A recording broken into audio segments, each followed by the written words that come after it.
5, 4.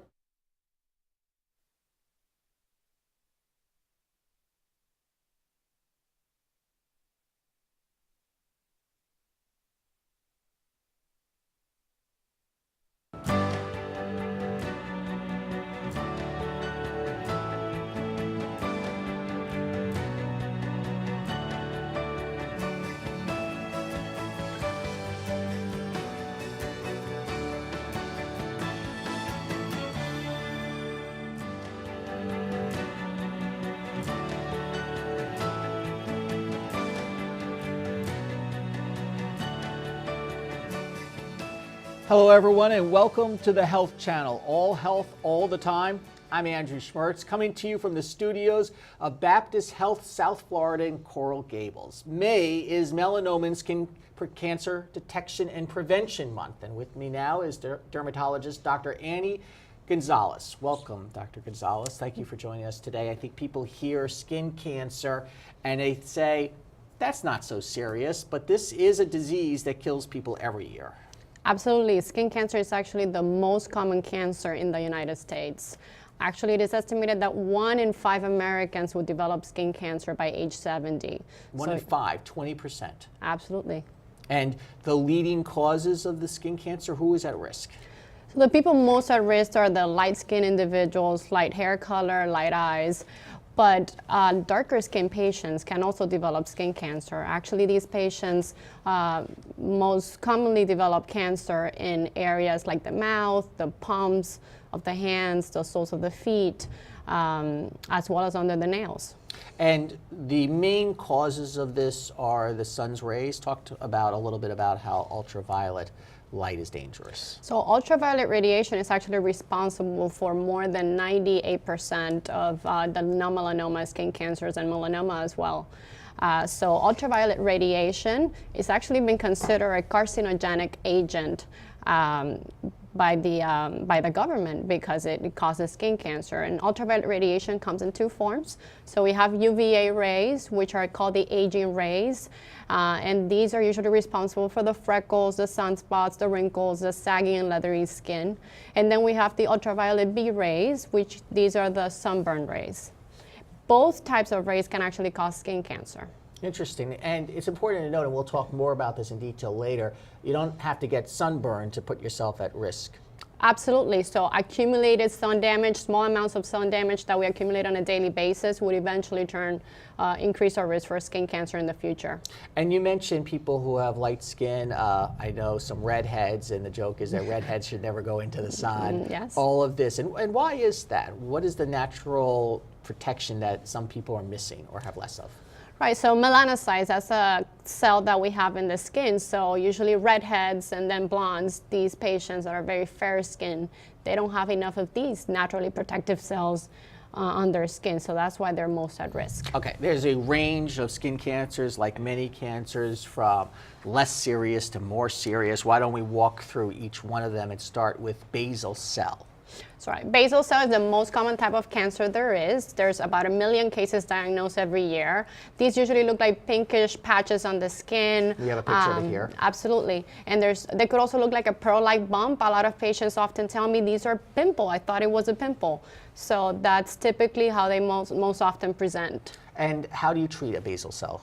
So basal cells can be treated in different ways depending on the variant of a basal cell. There's different subtypes.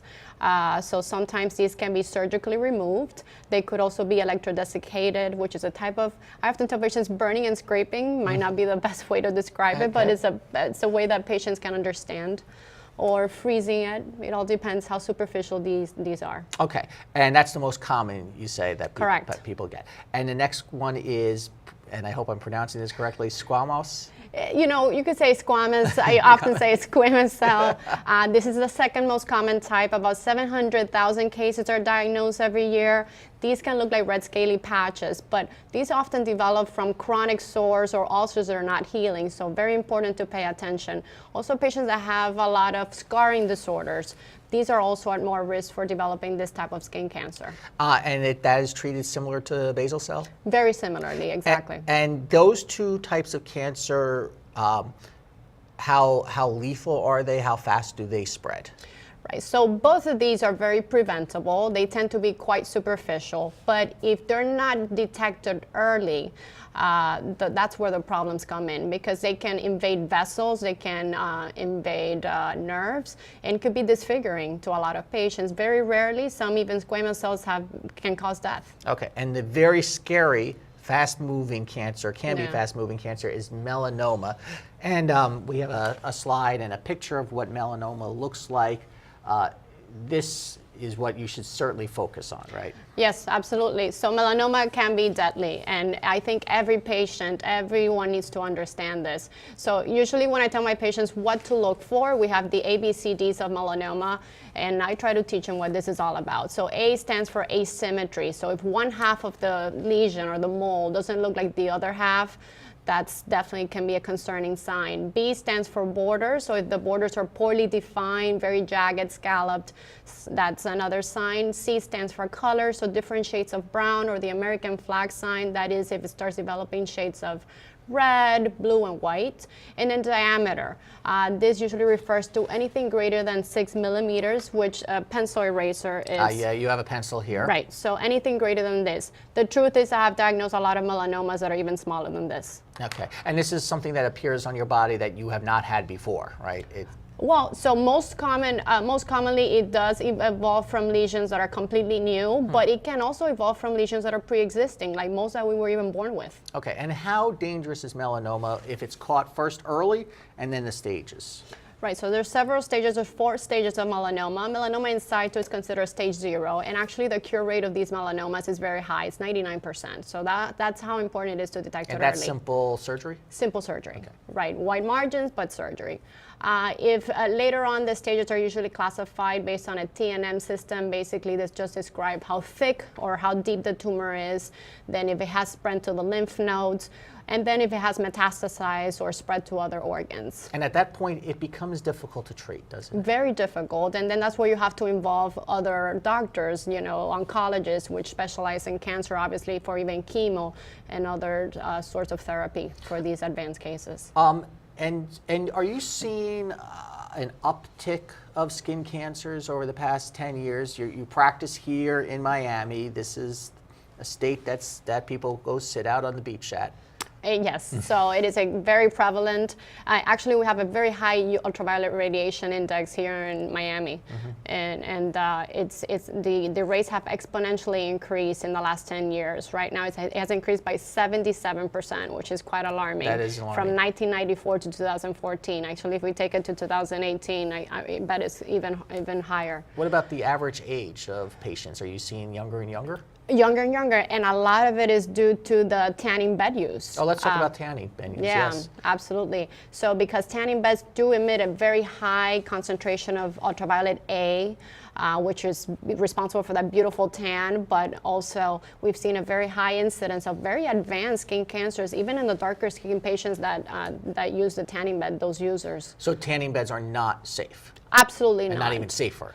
No, actually, if I start giving you some statistics, it would be quite scary. About 59% increase in melanomas are due to tanning bed use, 67 from squamous cell carcinomas and basal cells. It's amazing what increase. people put them through for just a glow, for a tan. Right, so that myth that tan skin is a sign of good health and a symbol of beauty and youth, it's far from being true. So where do skin cancers typically on the body appear? Very good question. So actually, they usually develop in areas where we get the most sun, right? So this is usually involves the face. So we see a lot of those there. Our hands, the top of our hands, our forearms, our shoulders. So basically our entire trunk, the upper part of our chest, the neck. So these are the most prone areas. In women, we see a lot in the legs too, due to more sun exposure there. So And sometimes on the back where you have trouble seeing.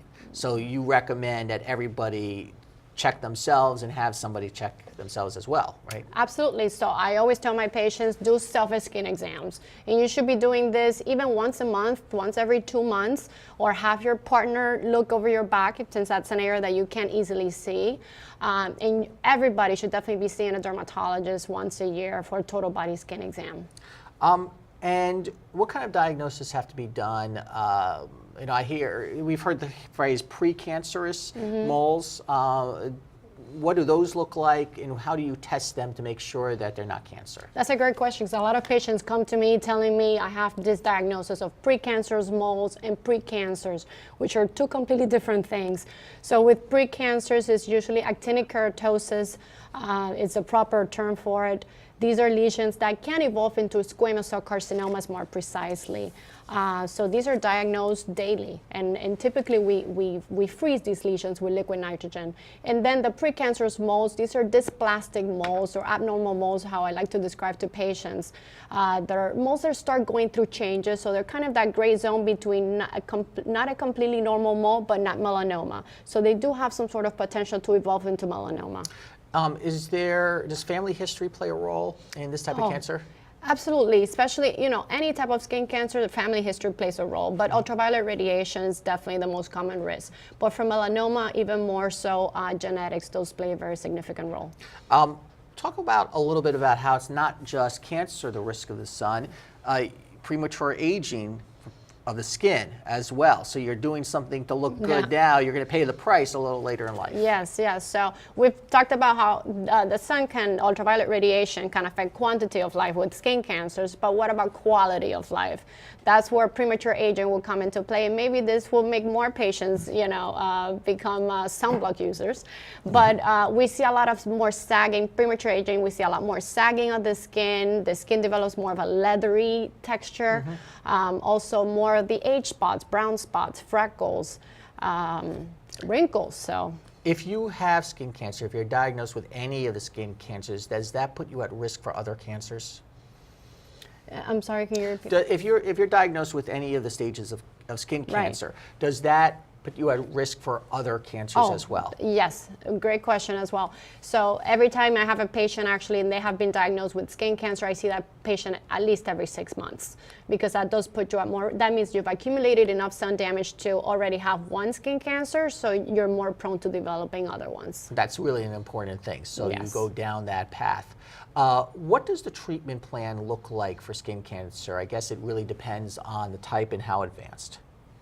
So the treatment plan, yes. So it does depend on the type of skin cancer. I like to sit down with the patient and discuss the different treatment options depending on the depth and obviously how invasive the cancer is. And obviously I always let the patient choose, but that's where educating the patient comes into play. Tell me some stories about patients. Do the people who come in say, wow, I should have really paid attention to this and maybe spent a little bit more time at the library and not on the beach? Exactly. So I say, it's not that you have to become a vampire and not go outside at all or do anything outdoors. And we'll talk about suntan lotion soon, yes. But yeah, it's just wearing sunblock. It's never too late to start. And even though, yes, you might start paying later on for some of the damage you did years ago, even as children. So it's really important to emphasize that to start very early on. It's never too late to start. When did we start getting a concept of how bad the sun is for skin? I seem to remember it's like the last 20 years or so, I feel like people really started to get the message. Yeah, I completely agree. I think in the last 20 years, I still have a lot of my patients that are definitely older generations, and they do say, it was the baby oil and iodine generation. That's right. People used to put baby oil on to actually tan. They really didn't know what the sun how harmful it can be to the skin. So the practice of sunblock was never popular. And your people who come into your practice now, men, women, does it fall along gender lines? Yes, so we see that in general, men don't tend to use as much sun protection, so the rates... Men don't use protection. Right, so the rates seem to be a lot higher and more lethal. Okay. Have you or someone you love have skin cancer? What questions do you have for our doctors? You can email us at askthedocs@allhealthallthetime.com. Coming up, we're going to talk a little bit more about skin cancer, prevention methods, and of course, suntan lotion. Stay with us on the Health Channel.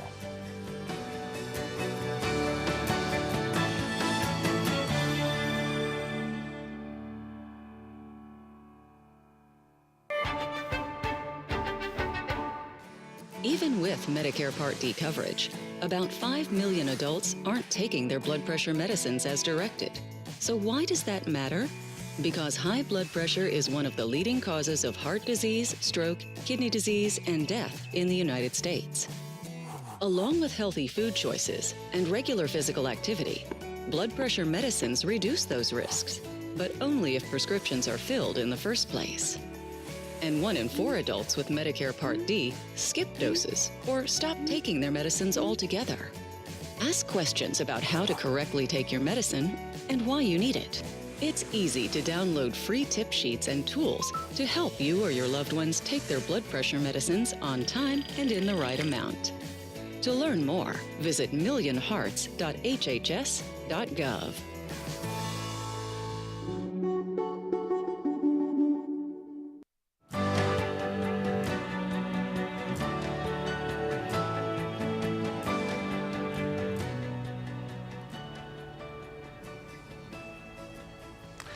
Welcome back to the Health Channel. If you're a sun worshiper, you're going to definitely want to watch our next segment. In fact, if you're outside at all, you should watch our next segment because we're talking about skin cancer as well as skin care. And our guest today is dermatologist Dr. Annie Gonzalez. She continues with us now. I want to talk a little bit about suntan lotion. There's a lot of myths out there about how to properly use sun protection. So let's run through it a little bit. What is the best type of suntan lotion and how often should it be applied?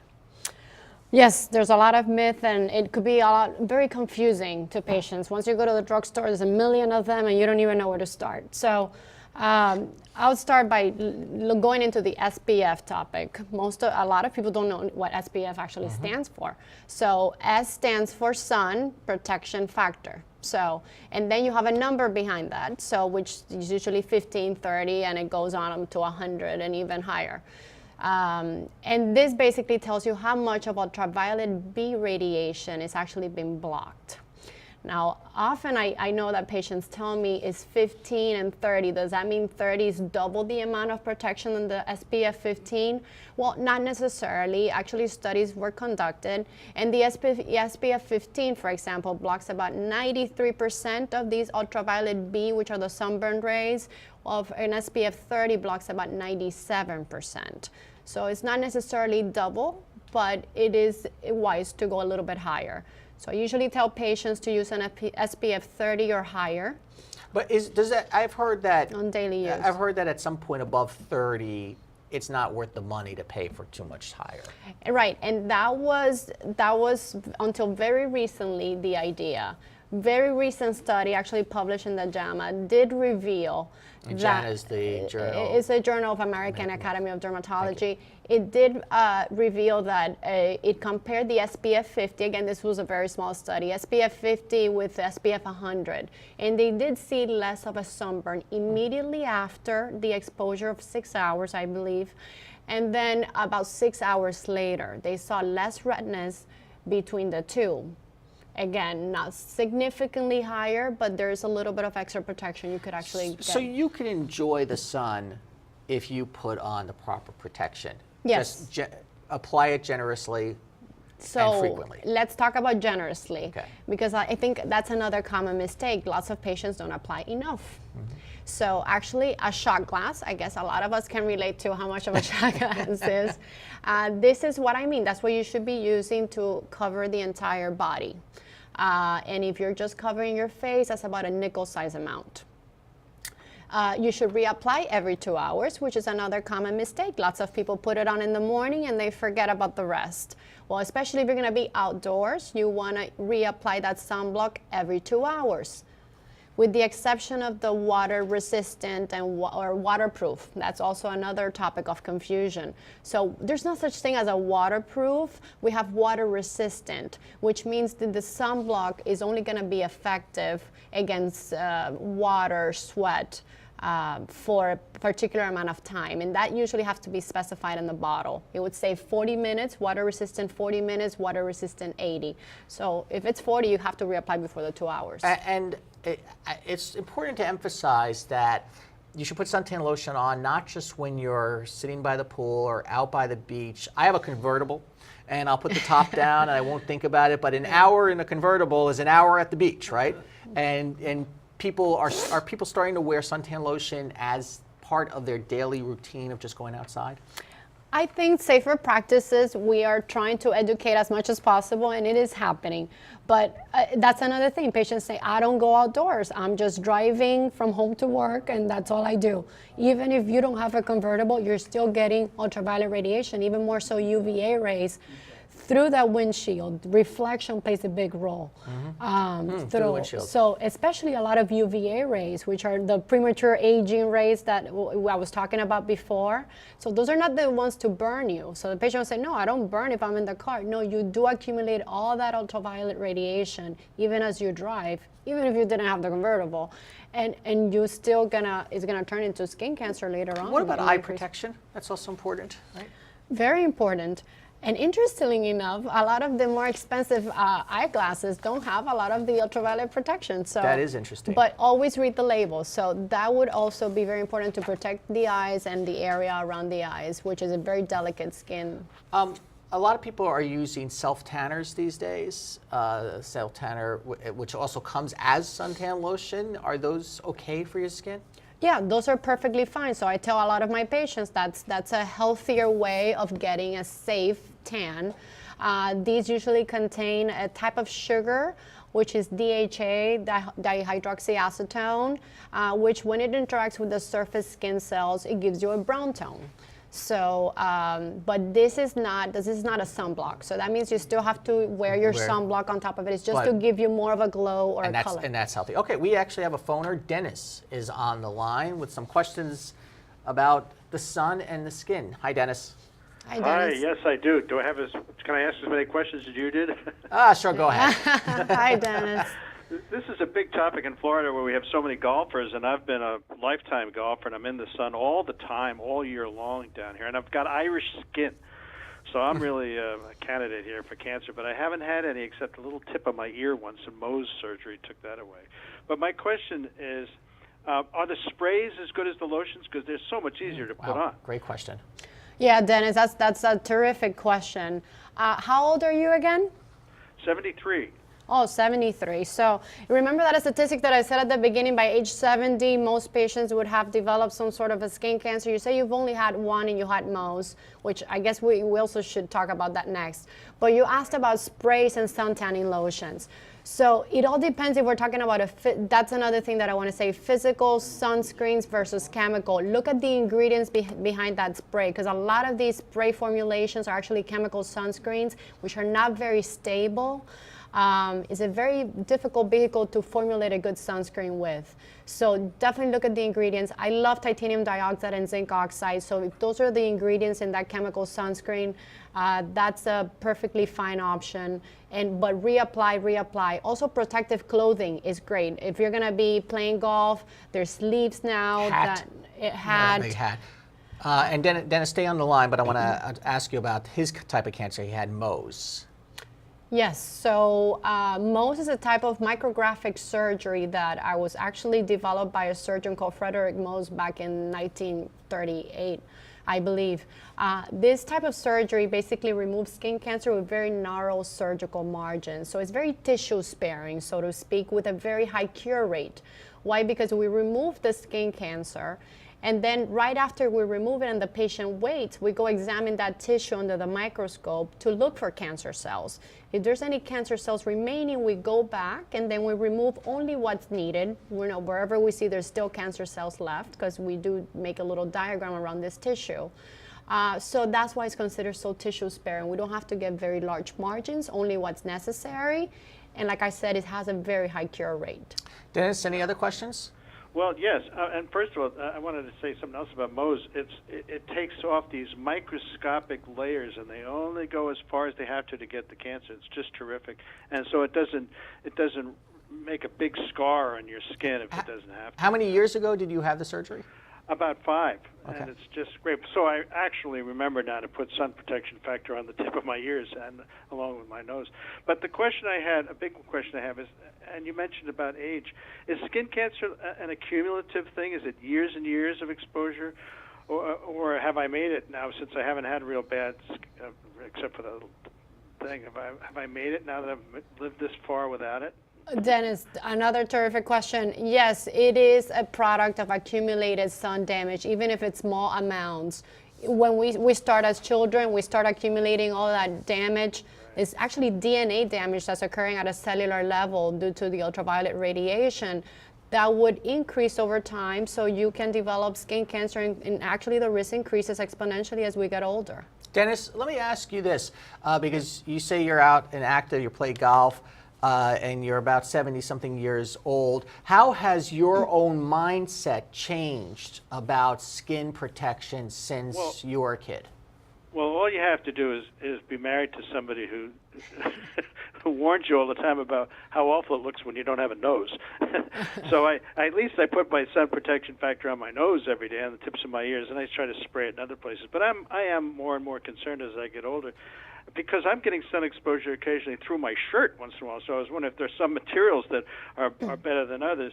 But I prefer to play early in the morning before the hot sun comes out. Is that really much better, or do I need to be concerned?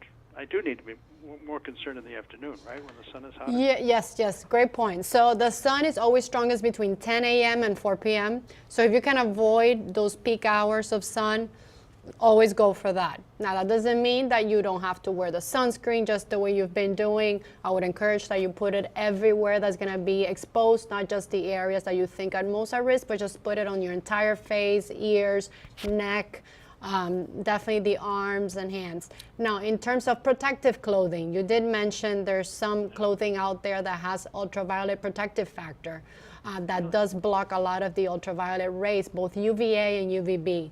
So definitely, it's very important to try to look for that special clothing, because actually a white t-shirt is only an SPF or UPF of between 5 and 8. So it's not very high. Regular clothing, it's not as high as we think. That's interesting. Most people think that if they cover up with anything, Correct. they're fine. Yeah. Dennis, thank you very much for the phone call. Oh, thank you for the information. All right, thank you're watching you. the Health Channel. We'll be right back.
The This man, the sunburn. Biodigital man. oh, okay. 5, 3, 2.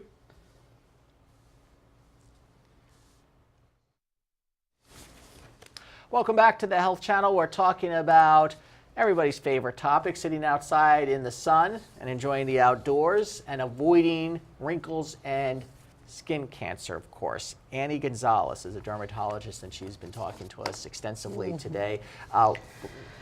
Thank you for joining us. Oh, thanks for having me. It's been a pleasure.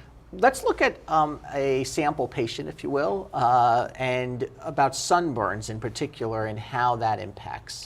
So yeah, this is a very sunburned patient that you That's brought me correct. here. So actually we have this biodigital man here exhibits a sunburn, and we have that the most prominent areas of sunburn include the area of the forehead, the nose is also very prone, the high areas, the high cheekbones, then the neck and the chest. So actually, these are probably the places where I remove most skin cancers from. So exactly where you're gonna get more sunburns, these are also the places that are more prone for developing skin cancers. I understand if you have just one bad burn, you are at increased risk for cancer. So yes, the statistics actually show that if you've had 2 blistering sunburns, even as a child, that would double your risk for melanoma later on. Just 2 blistering. If you've had any type of sunburn, 5 or more, at any age, that would also double your risk for melanoma. So actually, there's a very close link between sunburns and melanoma. And sunburns, you don't have to have a sunburn to get skin cancer. Correct. But sunburns do particular damage to the skin. Oh, if you have a sunburn, how best to treat it? I remember using plants and all sorts of substances. Well, aloe vera as a plant it's been commercially manufactured into a lot of gels and lotions. And it is perfectly fine because it's very cooling. So that's something else that we should do. The skin is very hot. It has suffered a lot of damage. These are basically all dead cells.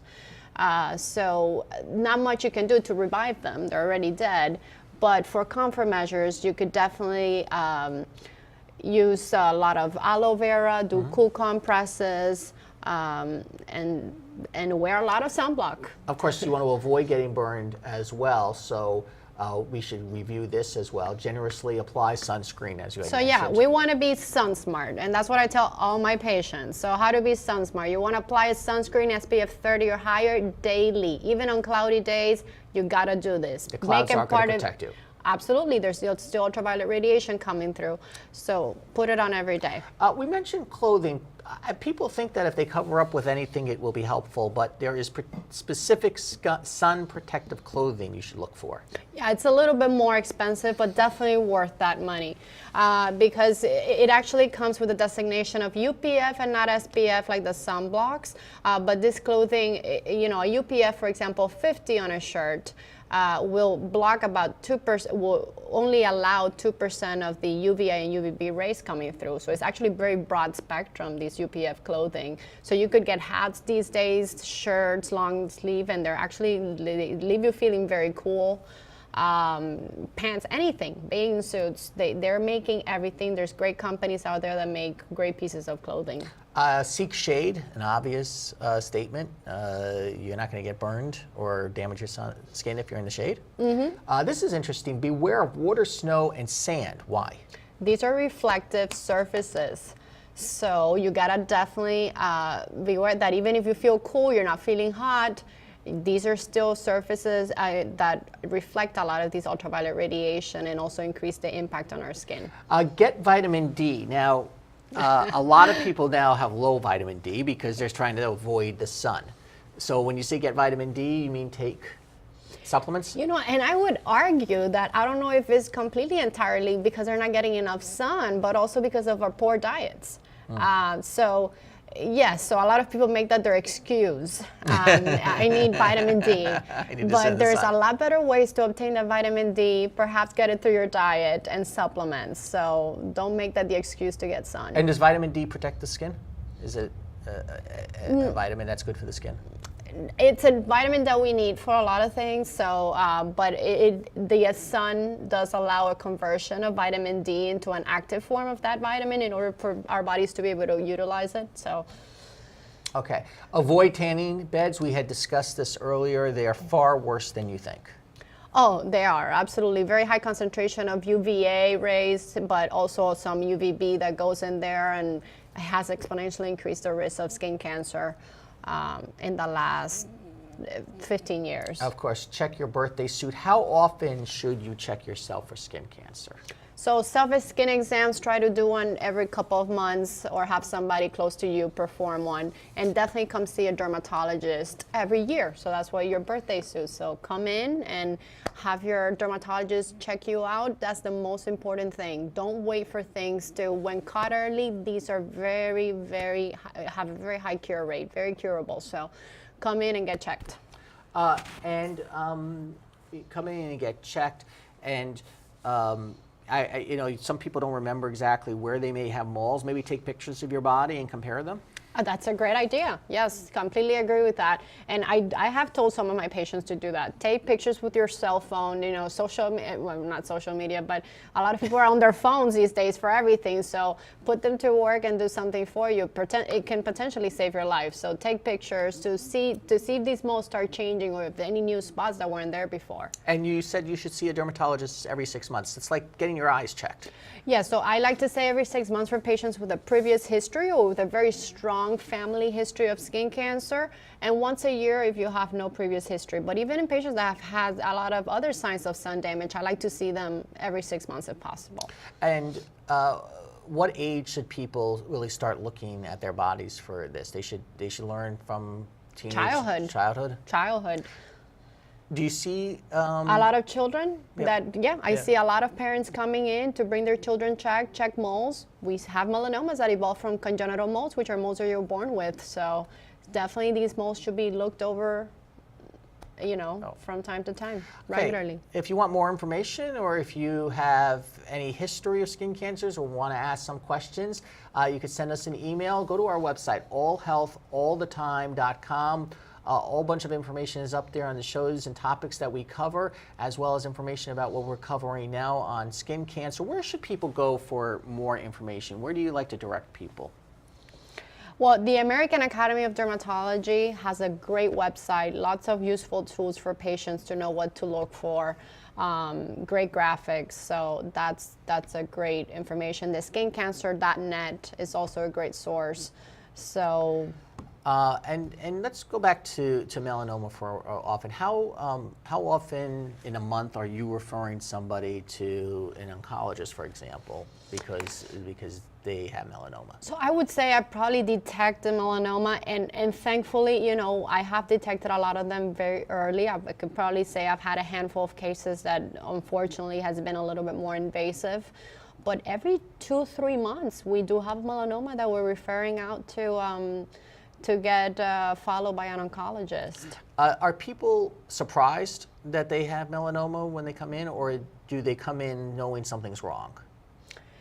Most of the people, especially those very early melanomas, that a lot of them are not even 6 millimeters, like that pencil eraser that I showed you, they're very surprised. So it's not like they noticed anything? No, because a lot of times it's completely flat. So they were expecting something a lot more obvious. And I do have some cases where it's even more advanced, those very few cases that I told you, that patient, a lot of those are in denial. Okay. Some famous celebrities have had skin cancer, Bob Correct. Marley being one of the most famous. That brings up a very good point, because we think that usually only the light-skinned patients are the ones at risk for skin cancer.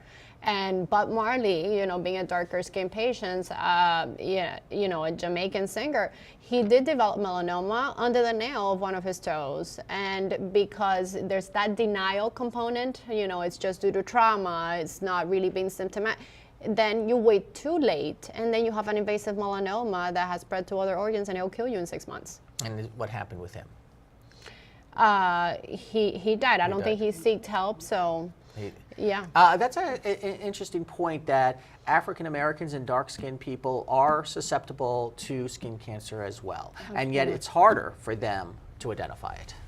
Very hard, because these are usually in places that are hidden from the sun, where you wouldn't think it's necessarily, it's more of a genetic component in there perhaps, because they develop usually inside the mouth, under the nails, the palms of hands and soles of feet. It seems that this is a celebrity drought of spokespeople for skin cancer, right? We know celebrities talk about breast cancer. They have talked about pancreatic cancer because high-profile celebrities have had that. But there's not been this public relations, if you will, for a prevalent deadly cancer. You're right, especially, it's so preventable, and I think I think we should start a campaign or something. There should be more celebrities that should definitely raise awareness. Do either you or your colleagues go to schools, for example, and talk to high school kids about a cancer that they're not thinking about at all? Right, so you got to start from a very early generation, as I said, childhood, and that sun starts accumulating since. So going to schools and teaching children you know, how to wear sunblock, and make it fun for them is extremely important. What are you telling people who come in and don't have cancer right now, but you see them looking healthy and tan, and you say, you know, you might look good, but this is not good? Oh yeah, I say that very All the much time. so, all the time. You know, as I said before, you know, tan is often mistaken as a sign of good health, and it's far from that. So even if I don't detect anything on that initial screening, I would tell patients there's other signs of sun damage that are present, and I teach them which signs these are. You know, premature aging signs, the sunspots, you know, the freckles, maybe, you know, changes in the texture of the skin. And even the precancers, the actinic keratosis that I said, which are very subtle a lot of times. You can only feel them, not even see them. So I would tell patients this just means it's continue to accumulate. So you gotta come in and get checked and most importantly, start using sunblock. And to reiterate, it's not just skin cancer, but you're doing damage to your skin, and there's going to be wrinkles, and that has health consequences as well, not just wrinkles, right? Yeah, but then they'll come in for other treatments, which you can also see your dermatologist for that. But yes, a lot of changes in the skin will result from ultraviolet rays. So to recap, the key is protection, either clothing or suntan. Protection, exactly. Lots of protection. And the best suntan lotion is an SPF between 15 and above, depending on how long you're going to be outside. Yeah, I usually like to say SPF 30 or higher. Make sure it's always broad spectrum. That means it will protect you both from UVA and UVB. So always try to look for if it's water resistant, that's another thing you want to look for. Reapply often, so at least every 2 hours. And it's not just when you're on vacation. And it's not just the seasons of the year, right? It could be winter in New York. Right. And you should be wearing so, suntan lotion. as I said, even snow can reflect a lot. But even if it's not snowing, there's still ultraviolet radiation coming through, especially now that the ozone layer is becoming thinner and thinner. There's lots of ultraviolet radiation. So, Dr. Annie Gonzalez, thank you for spending some time today with us. Thank you so much. And if you have questions for our doctors, email us at askthedocs@allhealthallthetime. That's the Health Channel for today.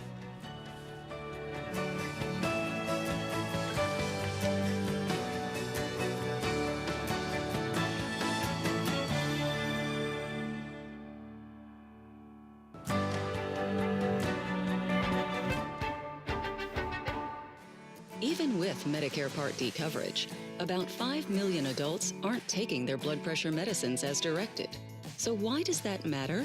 Because high blood pressure is one of the leading causes of heart disease, stroke, kidney disease, and death in the United States. Along with healthy food choices and regular physical activity, blood pressure medicines reduce those risks, but only if prescriptions are filled in the first place. And 1 in 4 adults with Medicare Part D skip doses or stop taking their medicines altogether. Ask questions about how to correctly take your medicine and why you need it. It's easy to download free tip sheets and tools to help you or your loved ones take their blood pressure medicines on time and in the right amount. To learn more, visit millionhearts.hhs.gov.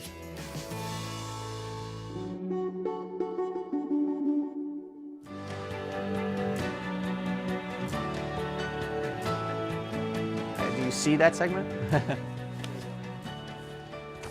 Welcome back to the Health Channel, talking about your skin today and protecting your skin with Dr. Annie Gonzalez. We've covered a tremendous amount of ground. Most of the conversation has been about adults. Dennis phoned in and gave us an excellent story about his health and how he thinks he's done okay, even though he had a skin cancer, which was apparently successfully treated. And you have mentioned that 20% of people will have some form of skin cancer through their life. Yes. But they're not the only ones who get it. Infants and children, I understand, can get skin cancer. And how does that happen? You know, it's definitely very rare that they can get skin cancer, but as I said, it's really important to start using sun protection very early in life. The problem comes in selecting a sunblock that we can use in infants. A lot of them do say 6 months and older. So that's where it becomes a little bit tricky for moms to determine what do I use on my 3-month-old. And usually the protective clothing that we were mentioning, especially if you go with the more superior quality, you know, the UPF clothing that has a special fabric and also has UV, ultraviolet inhibiting agents, They make a lot of actually very cute stuff that you can put on your baby. And this will be the safer option because a lot of these formulas, the sunscreens, have not been tested in babies that are younger than 6 months. So That's interesting. What could be in it that could, well, first they could eat it, I take it, and yeah, the also, skin is, you know, it's very hard actually to perform a lot of this testing on younger patients. You know, not a lot of people are you know, it has to be more with FDA regulations and things like that. so do you see infants with skin cancer?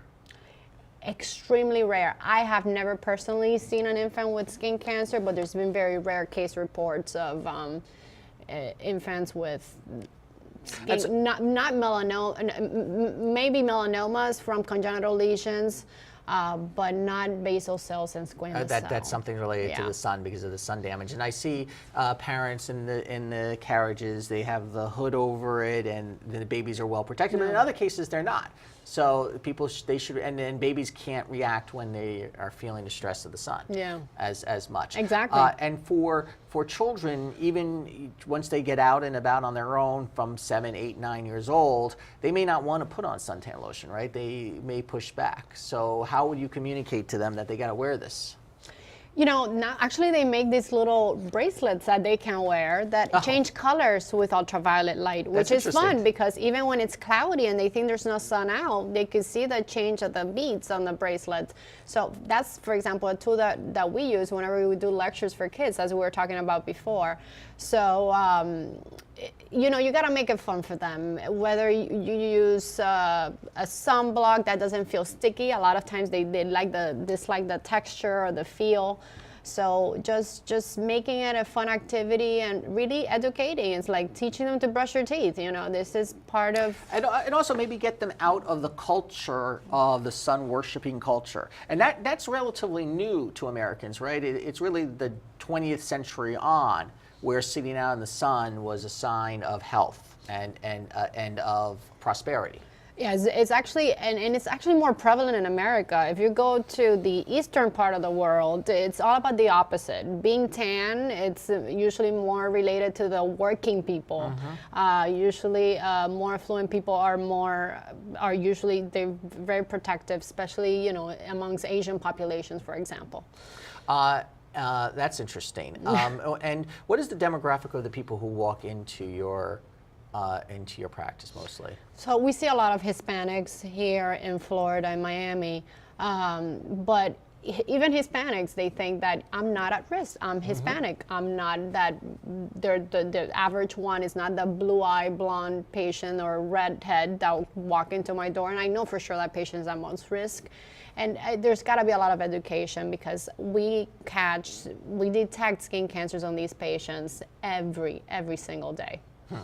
Okay, I want to put back up that graphic if we can of the different types of cancers again and walk through it with the images because I think it's really very important that if you can't prevent it, you need to take action as quickly as possible. So let's go to that graphic and again talk about basal cell, which is the most common type of cancer. And when we're talking about 20% of the people will experience it, this is the one most of them will do so?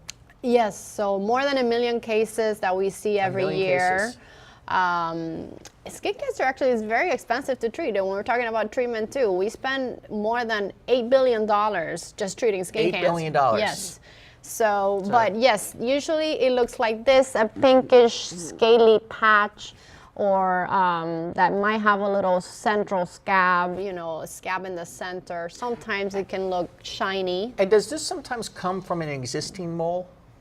And is mole the right word, by the way? No, I wouldn't call the mole one. We usually like to relate more to melanomas. Basal cells usually doesn't look like a mole. You can say it looks more like a pimple. A lot of patients do say that, you know, I have a pimple that doesn't seem to go away. It's been there for months. Well, that's definitely not a pimple when it's been there for months. Okay, right. And the next kind of cancer, of skin cancer?